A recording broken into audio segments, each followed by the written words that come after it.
I want to say most of these people talking during this interview have no idea what they're talking about. Now I would love to have a woman for president, but Sarah, she's not a rock star or the epitome of conservatism. I see Sarah and I think she's a very good-looking woman. Yeah, but she's trashy. I thought her bulldog with lipstick comment was cute and funny, but it doesn't make me think I want a bulldog with lipstick running the country.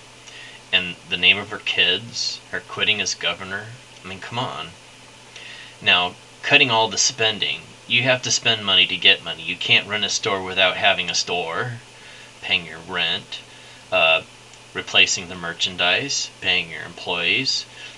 And if you don't have trade with other countries buying their stuff, they won't in return buy your stuff.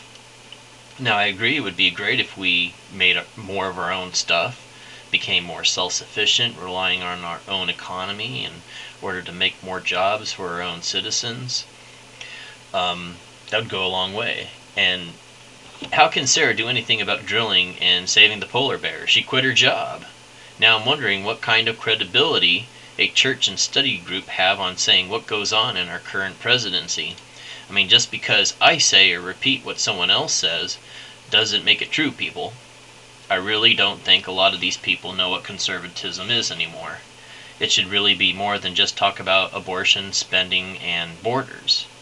When I think about the Republican Party, I think about angry gun owners ready to start a militia just because they are angry. Not for necessarily the right reason. I mean, where were we when Bush was running the country into the ground?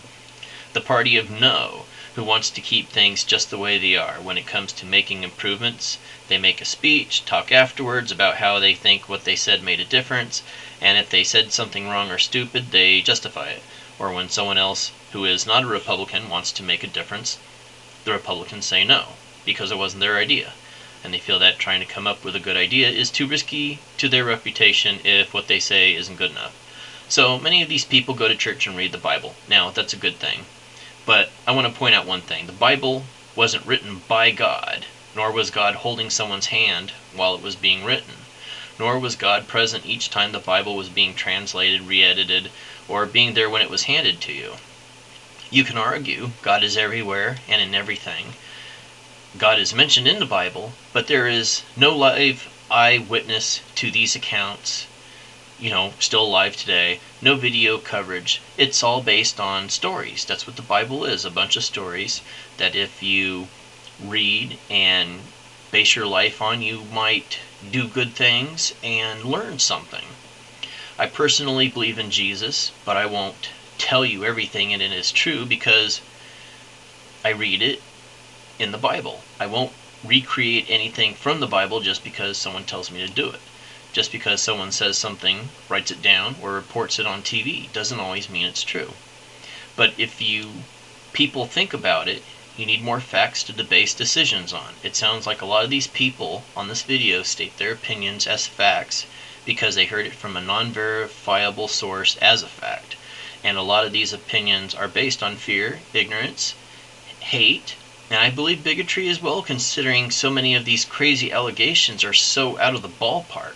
President Barack Obama was born in Hawaii, and I can say that Hawaii is one of the 50 states of the United States. So if we all follow the guy in the red jacket who doesn't think and rush to Palin's side to pay homage to her, I think we'd all be running off the edge of a cliff.